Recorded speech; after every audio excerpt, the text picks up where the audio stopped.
Okay, here we go. We're going live in 3, 2, 1. Grab your mason jars, strap on that apron. It's time for Canning with the Diva, making her mark across the globe, teaching you how to safely preserve delicious recipes. Please welcome your host, Diane Devereaux, the Canning Diva.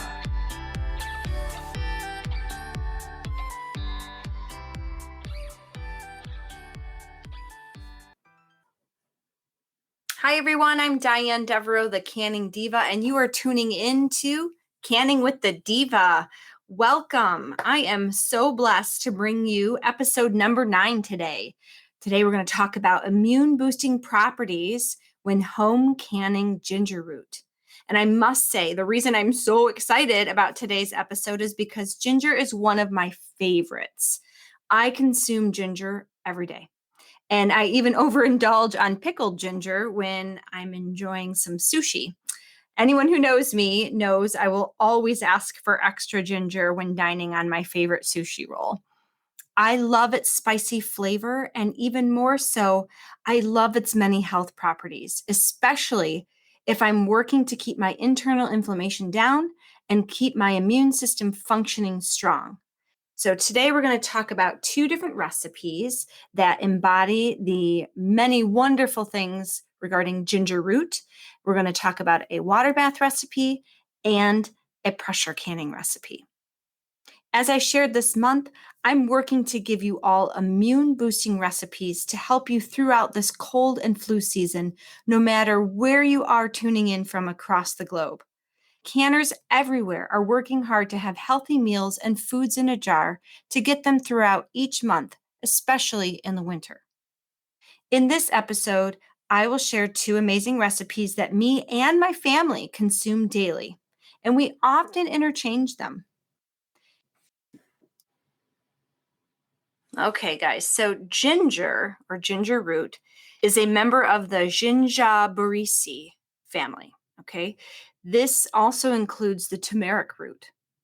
Now, it has a spicy aroma, ginger, of course, and that is due to the presence of ketones, especially the gingerols, which appear to be the primary component of ginger studied in much of the health-related scientific research.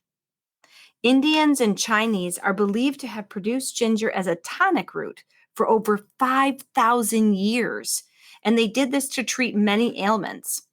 And this plant is now cultivated throughout the humid tropics, with India being the largest producer.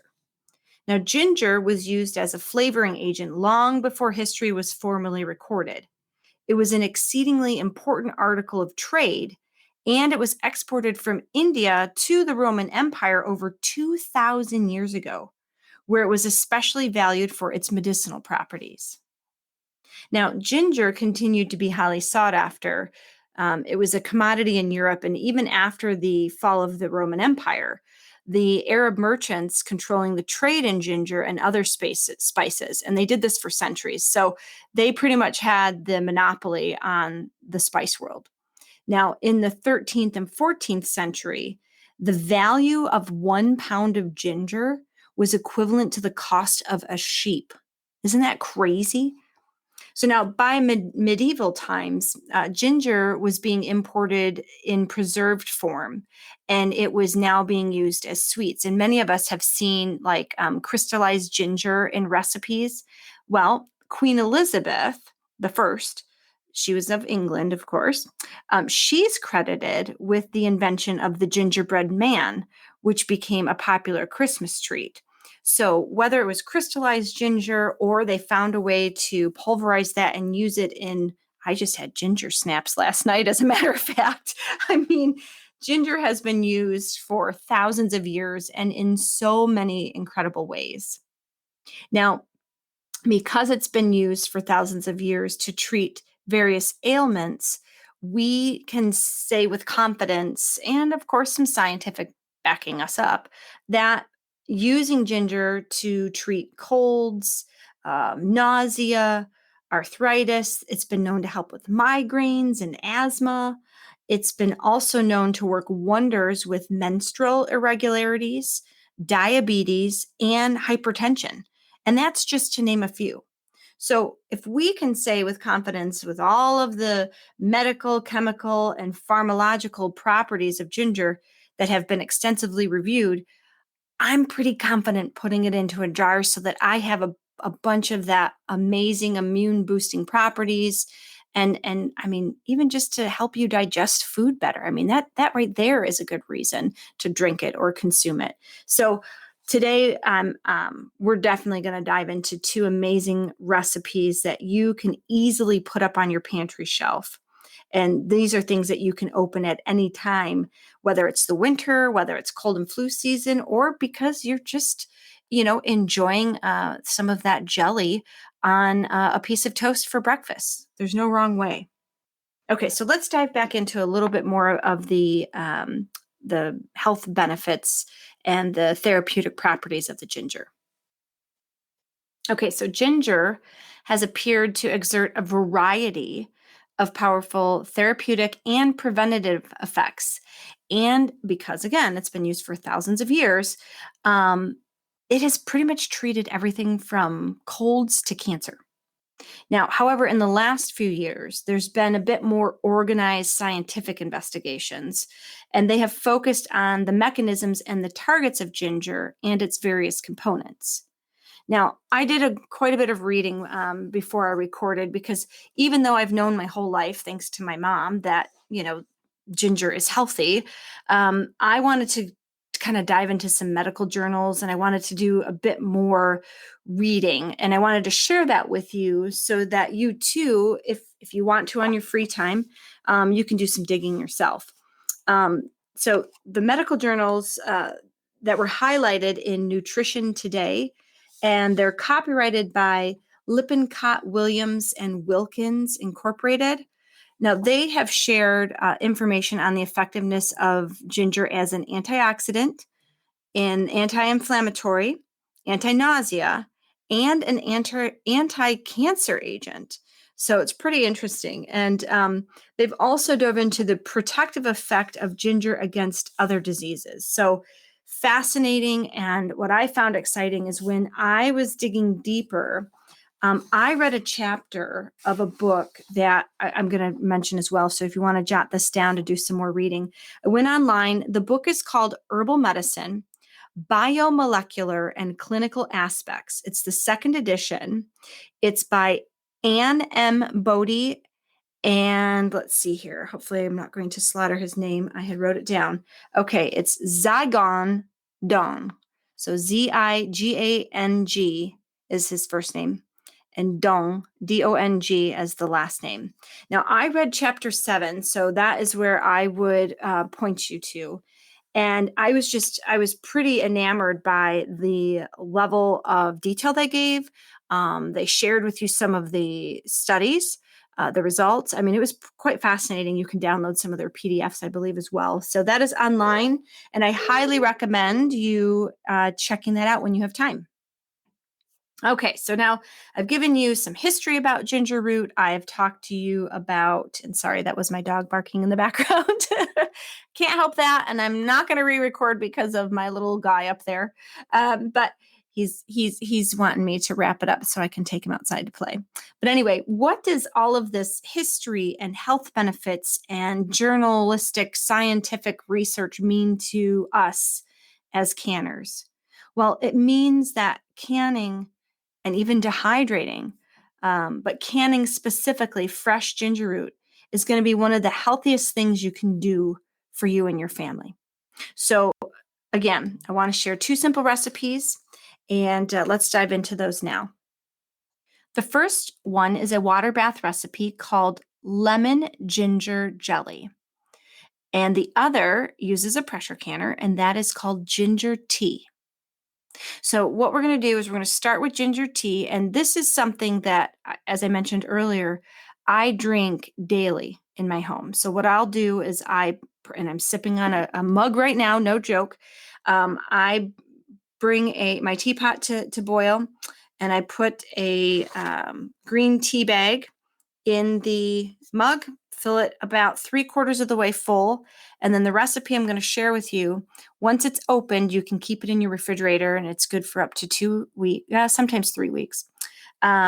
Depends on how much you drink and how fast. But I then fill the remaining portion of my mug with the ginger tea and then add a splash of honey. And I use raw honey. And I drink probably 2 to 4 mugs of this green and ginger tea, if you will, a day. And I'll tell you what, I've been pretty blessed. I've been healthy throughout the entire 2020 and into 2021, knock on wood. Or should I say, let me go grab some ginger. But the recipe I'm going to share with you now, this is the ginger tea, and it's going to make about 14 half-pint jars. Those half pints are also known as your 8-ounce jelly jars, okay? The ingredients are very simple. You basically want to head to the store and get 3 to 4 average to large size ginger roots, okay? And then you're going to peel that ginger root. And what I do so that I can get into the nodules is I kind of break it up just in my hands. I break it up and I kind of peel. You can leave some of that peel on because, again, we're not eating this. We're going to be steeping this. So you can roughly peel it, and then you can cut or break your ginger root into 2-inch pieces. And then I want you to get 15 cups of water in a stock pot. It's pretty simple. This is it. Water and ginger, guys. It doesn't get any easier than this. Now, let's go through the instructions because this is where it's fun. And this is how you're going to put up. Now, if you did double this, it's 30 cups of water. You're going to want, 6 to 8 ginger root. Just keep in mind what you want to store. I actually, I do double this because I make some for my mother. And I make sure that, whatever I make for myself, I'm usually making for her.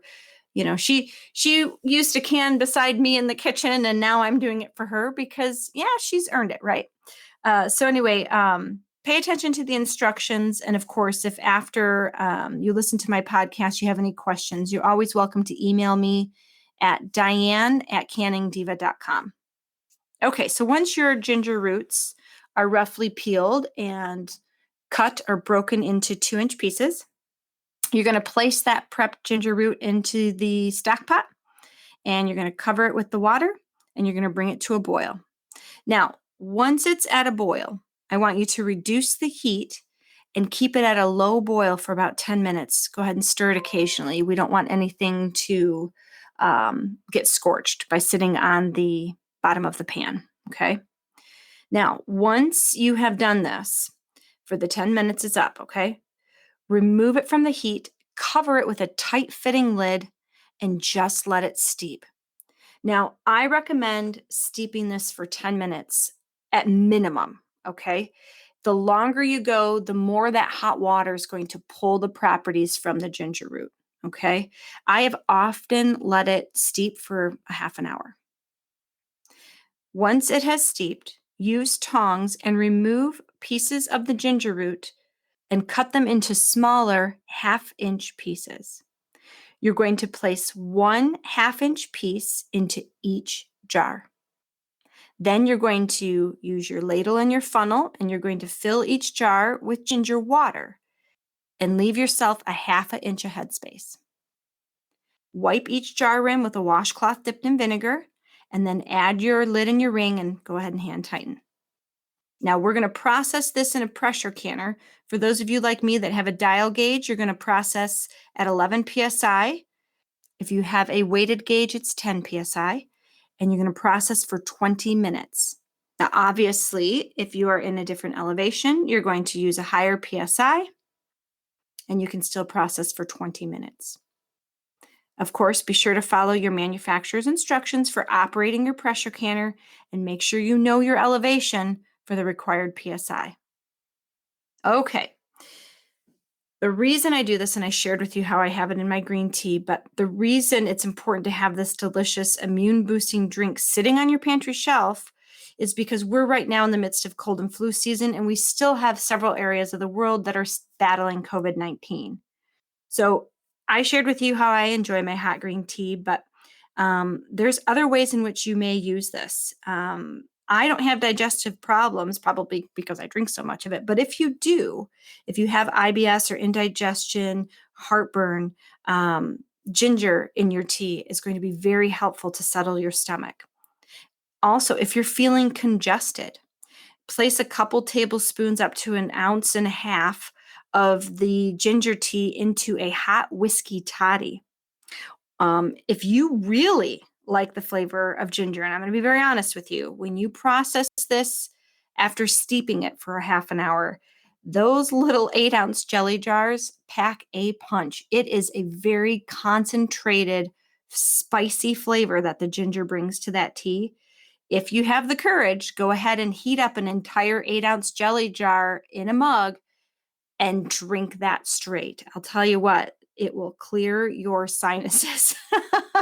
But if you don't care for that much of a pungent flavor, then just start with a couple tablespoons or 1 ounce of the ginger tea. And then, once you either get used to it or you like it at that level, you can add more. Once it's added to something, you really can't take it out. So by all means, try with a couple tablespoons first. But you definitely will love it if you enjoy ginger. And I guarantee you will be sipping on a mug of tea, just like I do every day, before you know it. All right, so another delicious and healthy way to preserve ginger is by making that lemon ginger jelly. Okay, so this recipe, for those of you who have purchased my latest book, Beginner's Guide to Canning, this is also in my book on page 160. And the reason I put this one in is because I wanted to share recipes that I considered giftable. And I will say this, when you make a batch or two of lemon ginger jelly, and you know that a family member, a neighbor, a friend at church has taken ill or is fighting a cold, there is nothing that warms their heart more than receiving a small, cute little jar with maybe a handwritten note or a get well card. And, it really is a beautiful and heartwarming gift to give. But it also is, quite rewarding, especially if you yourself are fighting an ailment.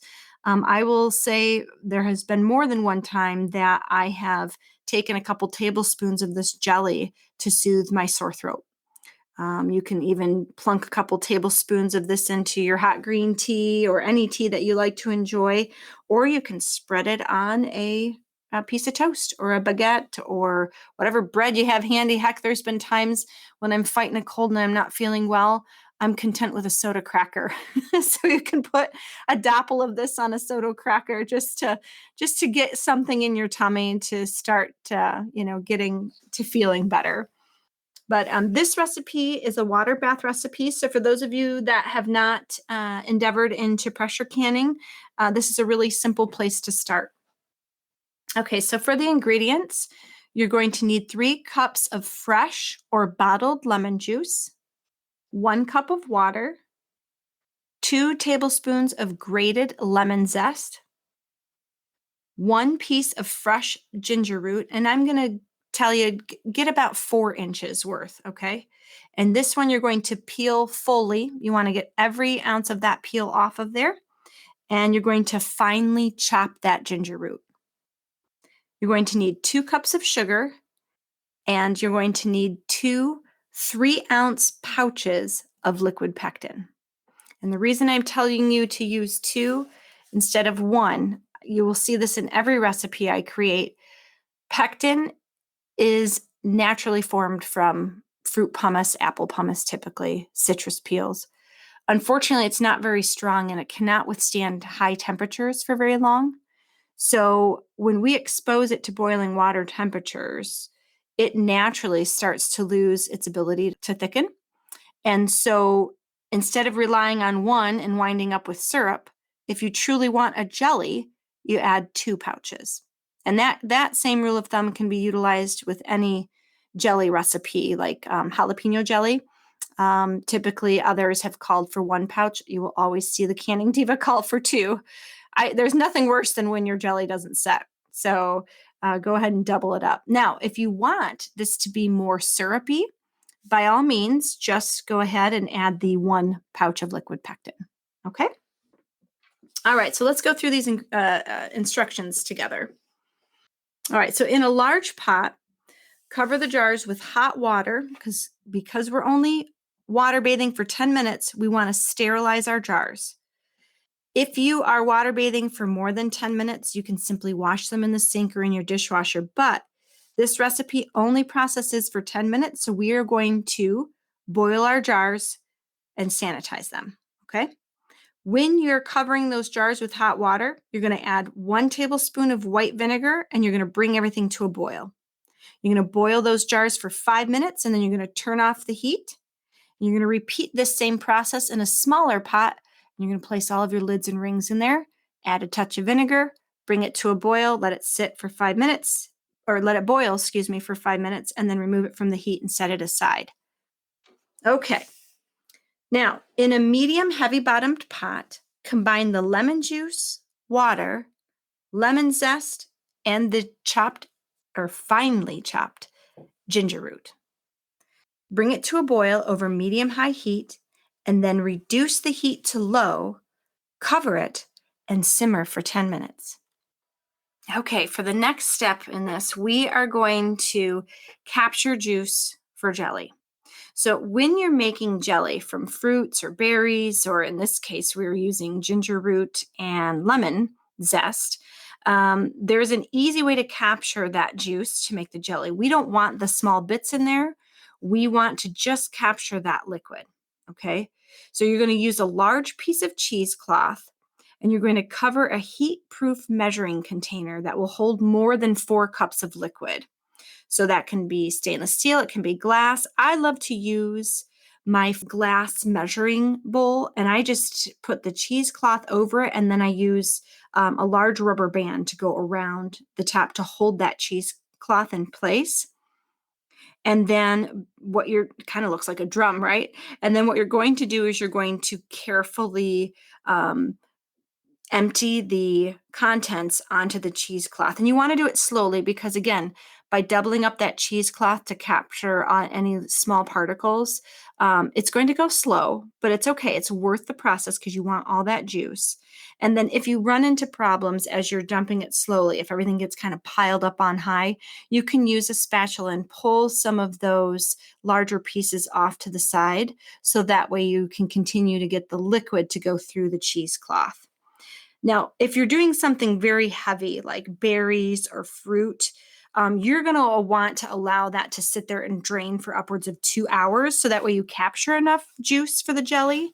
But thankfully, in this case, because the particles are small, it's just lemon zest and then finely chopped ginger root, it shouldn't take long at all to capture the liquid that we need. Now, on top of that cheesecloth, you're going to wind up with quite a bit of lemon pulp and the chopped ginger. Go ahead and discard that. If you can find another use for it, by all means, even if you wanted to try and steep another batch, you're welcome to do that. I'm all about, waste not, want not. But in the case of the jelly, we no longer need those pieces and parts, so you can discard that. Now, return all of that strained liquid to a clean stock pot, and now you're going to add the 2 cups of sugar. You're going to bring it to a boil over high heat, and you're going to stir constantly to dissolve all of that sugar and to avoid it from scorching. Now, once it's at a boil, and I highly suggest, this is what I do, instead of getting it to a boil and then scrambling to find the scissors and racing around in the kitchen, all the while everything's getting frothy and foamy, go ahead before, when you're getting everything set up, right, and you're getting all of your ingredients out, cut the tops of your liquid pectin pouches off and have them just standing upright in a glass 1 cup measuring cup, okay? It's just super easy. They're right there. Just keep it handy. So once your liquid with the sugar added comes to a boil, immediately add both pouches of liquid pectin at the same time. You mix it well, get your timer handy, because now you're going to return it to a boil, and you're going to boil it hard for 1 minute and 1 minute only, and you're going to stir that constantly. And the reason we're only boiling this for 1 minute is, remember what I said earlier, pectin is natural, and we don't want to overboil it for fear that if we expose it to heat for too long, and remember, we're going to process this, right? We don't want to lose the gelling abilities within that pectin. So as soon as that timer goes off, remove the entire pan from the heat, skim off any foam with a spoon, discard that foam, and now you're going to ladle the jelly into your hot jars. And how I tell people to do this is those jars are going to be sitting in the water, right? So when you remove your jelly from the stove, get your jars, dump out any excess water, set them immediately on a cutting board, and go right from, ladle it right into each hot jar. Bam, bam, bam. Just go one right after the other, kind of like an assembly line. And then make sure that when you're filling your jars with the hot jelly, you're leaving 1/4 inch of headspace. Remove any air bubbles, add any additional jelly if necessary, but be sure to maintain that 1/4 inch of headspace. Wipe your jar rims with a washcloth dipped in vinegar, because that's going to cut through any sugary substances that might have dripped onto the jar rim. And then go ahead and place your sterilized lid and ring onto each jar and hand tighten. Now you're going to place those jars in a water bather, and you want to ensure that each jar is covered by at least 1 inch of water, okay? Before you bring it to a boil, add 2 tablespoons of distilled white vinegar to the water, and then turn on your high heat. Bring that canner to a boil, making sure that lid is on, and that is when you start your timer. Once the water is at a full rolling boil, you set your timer for 10 minutes, okay?